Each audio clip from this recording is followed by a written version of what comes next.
ឥទ្ធិពលដុល្លារអាមេរិកចាប់ដើមចុះខ្សោយប្រទេស11រួមទាំងរុស្ស៊ីនិងអ៊ុយក្រែនប្រកាសត្រៀមឈប់ចាយលុយដុល្លារអាមេរិកនៅឆ្នាំ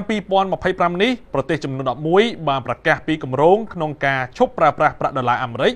សម្រាប់ប្រតិបត្តិការអន្តរជាតិដោយប្រទេសទាំងនោះរួមមានអាមេនី អាស៊ែបៃសង់ បេឡារុស កាហ្សាក់ស្ថាន គីស៊ីស៊ីស្ថាន ម៉ុលដូវ៉ា តាជីគីស្ថាន ទូមេនីស្ថាន អ៊ូបេគីស្ថានបូករួមទាំងរុស្ស៊ីនិងអ៊ុយក្រែនដែលកំពុងតែធ្វើសង្គ្រាមបង្ហូរឈាមជាង3ឆ្នាំផងដែរ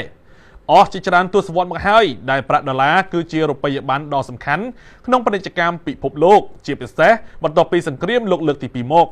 រូបិយប័ណ្ណដ៏មានឥទ្ធិពលនេះត្រូវបានគេប្រើប្រាស់យ៉ាងទូលំទូលាយសម្រាប់ទិញប្រេងសម្រាប់ស្តុកទុកនិងគាំទ្រសេដ្ឋកិច្ចជាតិទាំងមូលប៉ុន្តែបច្ចុប្បន្ននេះប្រទេសមួយចំនួនបានត្រៀមខ្លួនរួចជាស្រេចដើម្បីធ្វើពាណិជ្ជកម្មជារូបិយប័ណ្ណផ្ទាល់ខ្លួនជំនួសវិញ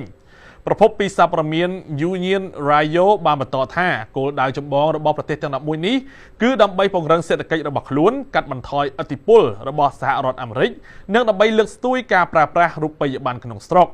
ទោះបីជាការផ្លាស់ប្ដូរនេះមិនអាចធ្វើឡើងភ្លាមៗក៏ពិតមែនប៉ុន្តែនេះគឺជាកិច្ចចាប់ផ្ដើមដ៏សំខាន់របស់ពួកគេក្នុងការងាកចេញពីរូបិយប័ណ្ណដុល្លារអាមេរិកដែលកំពុងតែព្យាយាមគ្រប់គ្រងសកលលោក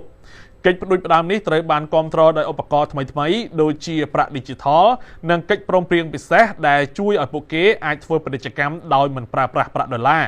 អ្នកជំនាញបានបន្ថែមថាបរិបទនេះគូបញ្ជាក់បានថាឥទ្ធិពលប្រាក់ដុល្លារកំពុងចាប់ផ្ដើមធ្លាក់ចុះបណ្ដាហើយទោះបីជាវានៅតែប្រើប្រាស់នៅក្នុងពាណិជ្ជកម្មភាគច្រើនលើសកលលោកក៏ដោយគូបញ្ជាក់ថាបើតាមសម្ដីអ្នកវិភាគផែនការឈប់ប្រើប្រាស់លុយដុល្លារអាមេរិកនេះនឹងធ្វើឲ្យធនាគារនិងអាជីវកម្មនានានៅក្នុងប្រទេសទាំងនោះផ្លាស់ប្ដូរដំណើរការបន្តិចម្ដងដោយនៅពេលភ្លាមប្រជាជនប្រហែលជាមិនបានចាប់អារម្មណ៍ច្រើនទេប៉ុន្តែយូរទៅប្រាក់ដុល្លារនឹងលែងដើរតួនាទីសំខាន់ក្នុងការរស់នៅប្រចាំថ្ងៃរបស់ពួកគេតទៅទៀតហើយ